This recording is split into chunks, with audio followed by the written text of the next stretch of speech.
Hi everybody, I am Dr. Lou Sabina and this is an introductory video for our school finance course. As I mentioned on D2L, I'm going to start by posting videos sporadically throughout the course just to try to give you a face-to-face opportunity to interact with me as we go through some of the more difficult concepts in the class. Basically, today I'm going to provide an overview of what you can expect from the course, introduce the textbooks to you, talk a little bit about them, and kind of point you in the right direction on the stuff that you're going to need to know to be successful for the course. Basically, for this class, we're going to focus on issues for current or future school principals. I think it's important to at least introduce the history and the context of this course a little bit. This class used to be offered as a joint doctoral and master's level class. This is the first time in Oklahoma State University history that we're offering this class exclusively as a master's level course that is focused on school finance for a principal. So looking at it from that perspective is kind of going to be what we're going to do for the class. We're going to talk about different ways that you can manage activity funds, do basic hiring structures, work with paraprofessionals, things of that nature. Not too much of an emphasis on facilities management, technology support, things of that nature. This is going to be more centralized on what you're going to be doing as a building principal and hopefully give you a foundation of what you need to be an effective school leader. So what this course is. As I mentioned before, I want this course to be something that kind of gives you an overview of school finance and fiscal issues impacting schools. Are we going to talk about millage rates in here? Yes, but very sporadically. We're going to worry more about what's going on directly in your buildings or the buildings that you're going to manage. As I mentioned before, if you would have taken this class last year, you would have been in it with EDD and PhD students. That's not the case anymore. This is specifically designed as a master's level course and it's targeted specifically on activity funds and things that you're going to face as building principals. The other thing that we have to do in this class, we have to go over a basic understanding of Oklahoma school finance. That is required by the State Board of Regents, and it's something that has to be done in the course, so we're going to cover that as well. So we're going to address that briefly. We're going to spend about 2 weeks looking over some basic issues with Oklahoma school finance, but for those of you that eventually will pursue the EDD and PhD, you'll really get into that in that class. So what the class is not, I'm not going to go that in-depth into topics. This is an overview and this is a basic introduction to school finance. Everything's going to be introductory in nature. The superintendent level school finance class is EDLE 6363. That will be offered during the summer months. Now, some of you in this class are considering becoming school superintendents or you're pursuing alternative certification. I would strongly encourage you to consider taking that class as an elective course that will run every summer. It'll be an online class as well, but that's going to focus on district level finance, transportation, major personnel decisions like hiring assistant superintendents, negotiation of bond issues, things of that nature. We're not going to do that in here. But if you are pursuing an alternative certification, your ultimate goal is to be a school superintendent, you want to take this course as well and you want to take that over the summer. So you'll get two different perspectives. This one is more geared towards principals, that one's going to be more geared towards superintendents. So why is this class entirely online? I know a lot of you from teaching you some classes over the summer and also in the fall, and some people have indicated to me they would prefer this to be a face-to-face class. Well, school finance can't be a face-to-face class.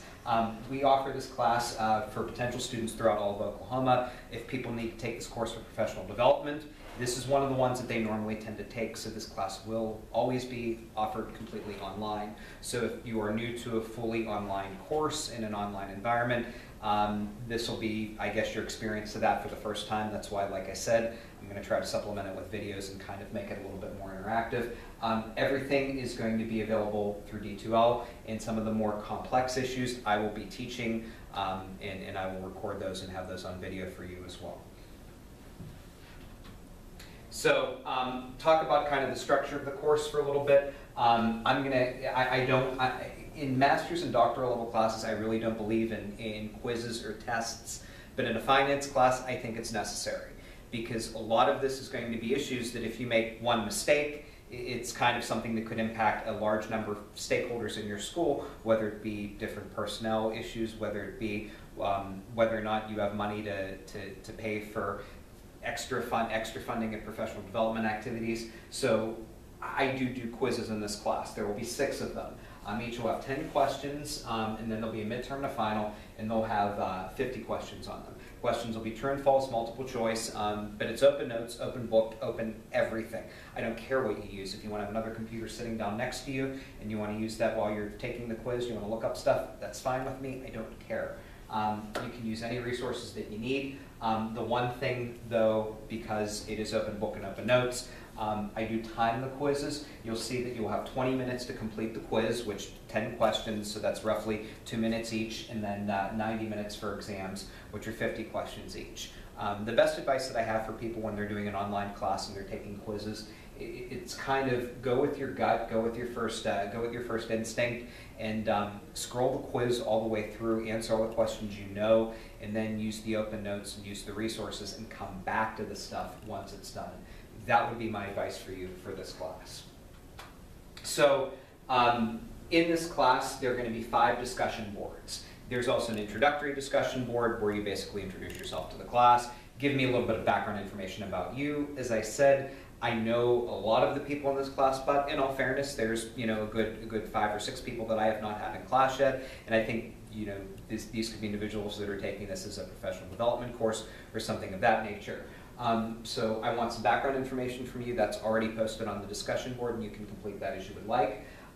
When you do the discussion boards, the major discussion boards, you have to respond to each discussion prompt by Wednesday of the week. At the end of the discussion prompt, you will post a peer question based off of what you experienced when you're writing your discussion board response. Then you have from Wednesday to Sunday to respond to somebody else's peer question. The average lengths of the discussion board post should be between 400 and 500 words for the initial, and then 200 to 250 for the peer responses.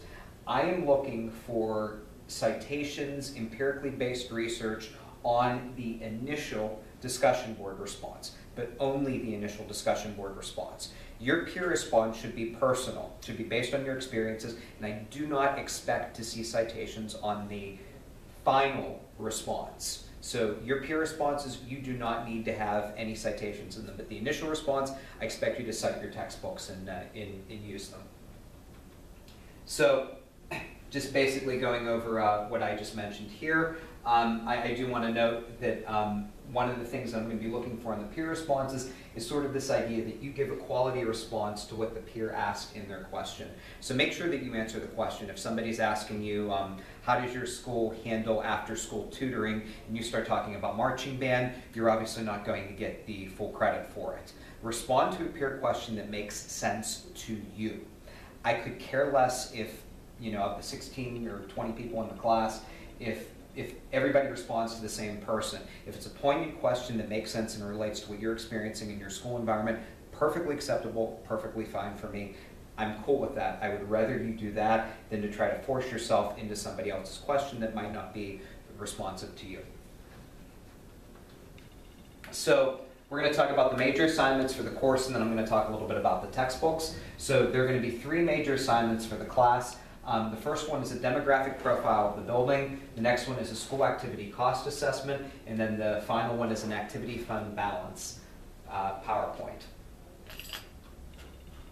So the demographic profile paper of your school building educational setting is really going to give me an idea to understand your school district and also the building that you're working in. The focus should be on an overview of the district. How many buildings are there? How many grade levels? Are the elementary schools, are they pre-K3? Are they pre-K5? Are they K5? Are they K6? Are there 6 elementary schools? Are there 2 high schools? Are there 3 high schools?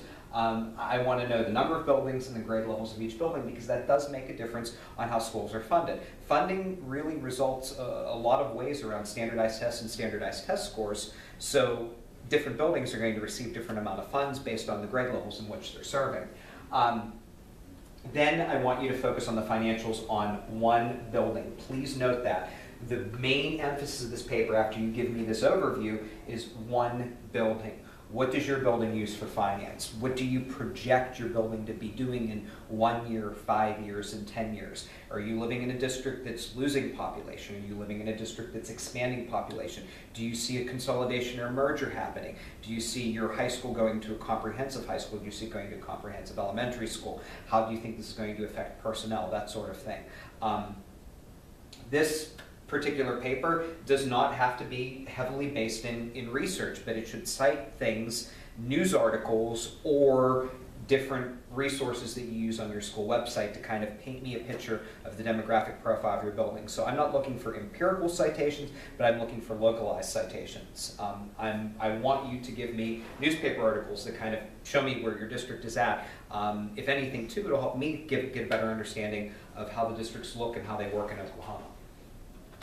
So then the next activity that we're going to be doing is a school activity cost assignment. You're going to be selecting 15 activities from your school setting, and I want you to cost each one out for me and tell me how much each fixed cost is and how much each variable cost is. You'll design a PowerPoint presentation. I want it to be creative, I want it to have pictures, I want it to be entertaining, and I want it to kind of help you prepare for the final project in the class as well. One of the things that I'm looking for here that I think is going to be somewhat difficult is the fact that all of you are in different school environments. Those of you that are at the high school, and if you're going to be a high school principal, you're going to manage probably 80 to 90 activities or athletics throughout, your year. So pick 15 of them. Those of you that are in an elementary school, you're going to be scrapping to come up with 15 activities that are costed out and funded. So try to come up with things that are beneficial to you. Think about things like a Title I program, after school tutoring, even a school breakfast program at the elementary school. If there's a Head Start over the summer, how is that costed out? How does your building pay for paraprofessionals? That can be included in this as well. Then I want colors, I want pictures, I want this to be creative, because this is something that you can put in your portfolio when you're looking for principal jobs to show, hey, this is how I managed my activities budget. And then the final written project in the class. I do want to stress that the other two projects are kind of my own doing. This project is an Oklahoma State University requirement. It has to be done. It's one that's for our accreditation model. You're going to have a comparison of 2 school districts and how they use their activities funds. And there's a long narrative that I've posted on D2L that will give you kind of an introduction of what I'm expecting from that. Focus on the districts first, give me an overview of the districts, and then you have to select the district that you work in and another district similar that has 50% more or 50% less enrollment than yours. You're going to have to contact a stakeholder within each of the districts, talk to them about the effectiveness of their plan, compare similarities and differences. One of the things that I want to stress on this is the fact that even though this is an online class, I'm hoping a lot of you know each other. If you have a friend and a colleague that's in a different building or a different district, you should contact them and you can work with them on that. So let's talk about the textbooks real quick for the class. So in my introductory note, one of the things that I mentioned was we're going to be using money in schools for the majority of the class. This is the best book on the market for school finance. If you have the opportunity to purchase this book, I would strongly recommend purchasing it. This is not one that I would sell back either. It's a very, very, very good book. We're going to be going through this essentially page by page by page by page by page. Most of the stuff from this class is going to be using money in schools. I've taught this now. I started teaching this when it was the 3rd edition. We're on the 5th edition. The 6th edition is coming out next year. So I'm intimately familiar with this book. I know it, I love it, and it's a great book. As I mentioned also before when I emailed all of you, my experience teaching school finance has been basically what used to happen at Oklahoma State. When we taught the course, we basically did it at Pitt as a combined principal and district level finance course. So now that it's a principal's class, I'm introducing a new book to the class. It's called The Principal's Guide to School Budgeting. I love this book. I've never used it before, but it's really practical, and it really gives you the idea of sort of how you model and how you can budget things specifically for your building in your context. I think you're going to like this book. I like it. I think it's effective for school and building principals. And I like the authors too, they're fantastic. And for those of you that are going to take the superintendent level finance class, I'm going to use their same book for school facilities as well over the summer.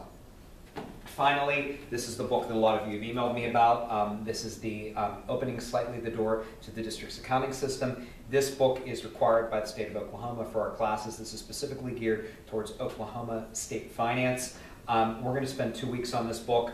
A lot of this is stuff that's really, I want to say it's more policy oriented and more legal oriented.